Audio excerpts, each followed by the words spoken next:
settlement roster. How have you guys approached it as a football staff with these changes and everything that's being brought up?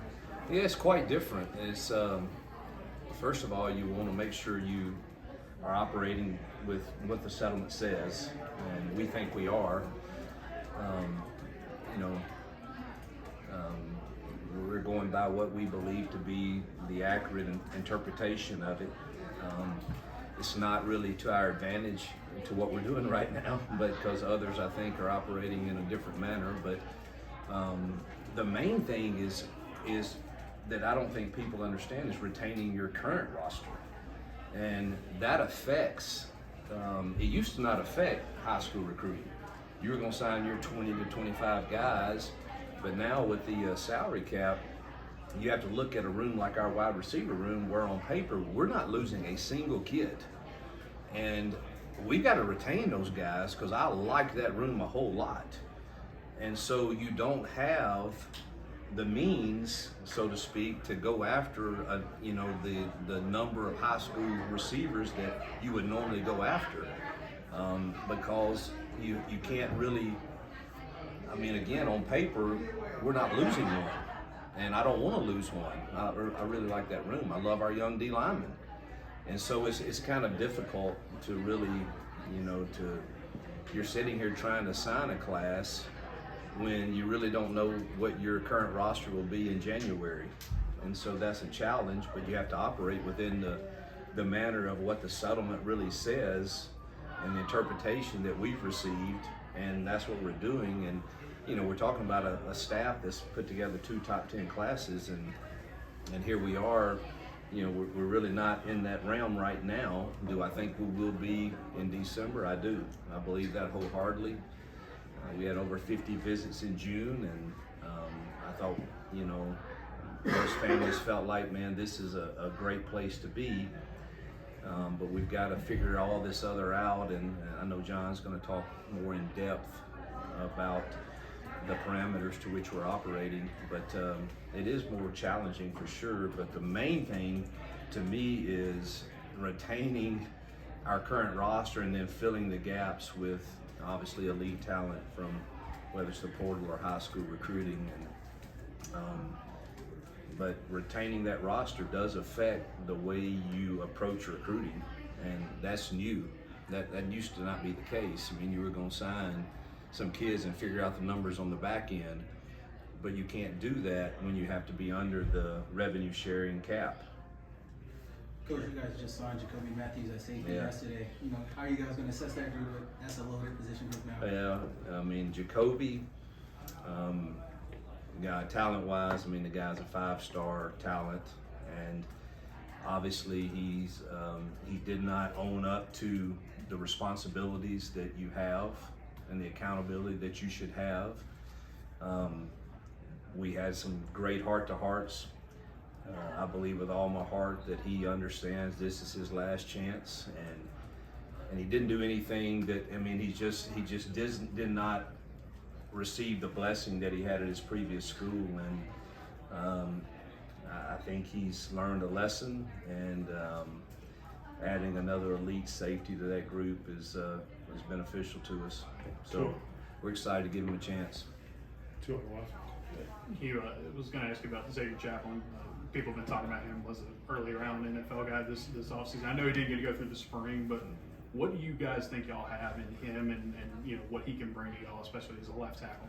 Yeah, I would say, I want to give a shout out to Will Redmond and his crew. I think they do a great job of evaluating talent. He was the top ranked tackle for us in the portal, and we haven't gone through spring with him, but just looking at all the summer workouts, the length and the footwork that he has, it changes us. It allows us to move D-Wade inside full time. And so I think he is an all SEC type performer when I watch him move around. We hadn't played a game, hadn't practiced yet, but love his mentality. Mason's also, by the way. I think we got 2 legit guys there that have played elite football at a high level. And I think that changes us. We really hadn't had that in our time here.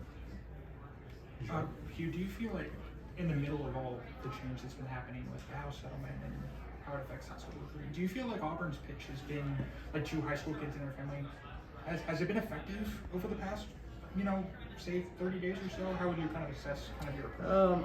I think the families love Auburn. I know they do, and I'm confident of that. And I think they love the atmosphere within our building and the culture that we've created there. There's a lot of factors that go into high school recruiting, and I do think it will all play out in the long game, and we'll be in more battles than we are currently in people's eyes once things shake out and everybody knows what's what on the reality of revenue sharing and outside NIL deals and all of that. I think once we get to the facts of all of that, I think we'll be in the game for many top players.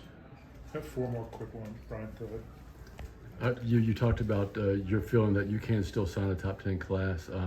Is it going to be a little bit different, though, how you go about it than it was the last 2 classes? Yeah, it has to be. I mean, again, you have to look at your current roster, and you're trying to manage the revenue sharing cap. And when you look at a room and you don't have really on paper anything available, that's challenging. And so it's not like the last few years where there was no cap and you went after the best players and you didn't really worry about the numbers but if my understanding is correct from everything we've heard, the penalties for going over the cap are not fun. And so you have to manage that. And when you're looking at rooms in our place, like the quarterback room or the wide receiver room or the D-line room, where we're not losing many players at all on paper,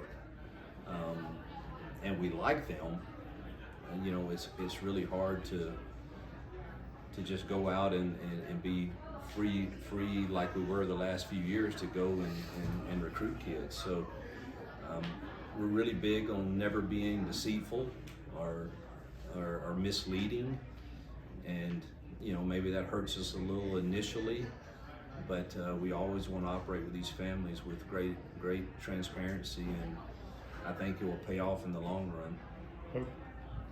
I was going to ask you, you kind of answered it, but how confident were you in the approach to how you're approaching the house settlement, what you're interpreting, other people are doing it differently, or do you feel good about, or do you leave it up to administration, or do you feel good about the approach as well? I mean, it's hard to feel great when you're not one of the top ranked recruiting classes, and I think Auburn should be. But I'm confident in our administration and the way that they lead, and trust them immensely that we're doing things the right way. And at the end of the day, that's really what we have to do, in my opinion, is we can't put ourselves in jeopardy of we've got great interpretations from our administration and our legal team on what the settlement really means and how we should operate, and that's what we're doing. And if others are operating in a manner not with that, I'm hopeful that they'll be called out on that at some point. But it does seem kind of strange that we're like some of the lowest range of numbers. I mean, we're like really low compared to some, and I'm trying to figure that out. But I do think it'll shake out in the long run. But it is complicated, and hard to sit there and feel great about. But I feel great about our relationships, and I feel great about Auburn, and I know the families know that, and I do think just after we win games this fall, which I'm confident we will, I think it'll all kind of shake itself out. Coach, let's go back to the current roster. I mean, the receivers get all the press, it seems like. Talk about the running back room, and it's going to look different this year with Jarquez being gone and probably more by committee. Yeah, I'm excited. I think Jeremiah Cobb's going to have a breakout year. I think he's super talented, great long speed, and I just don't think he's had enough touches to show what he really can do. Obviously, Austin is a solid back in every manner, can do it all.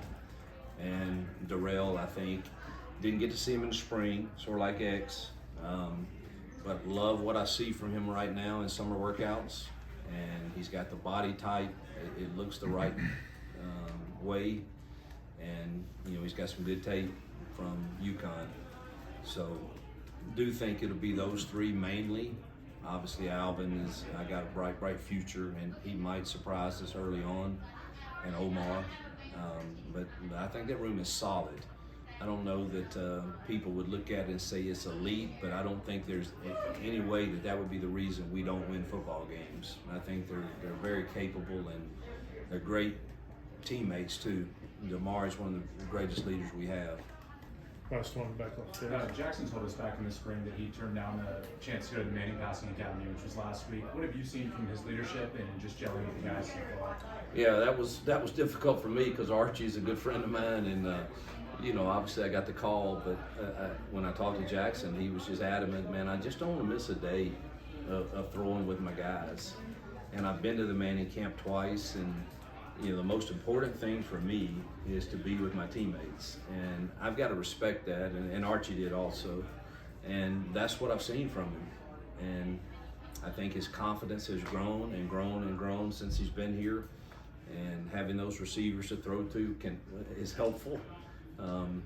But I'm excited about what Jackson brings to the table to lead us. I really am.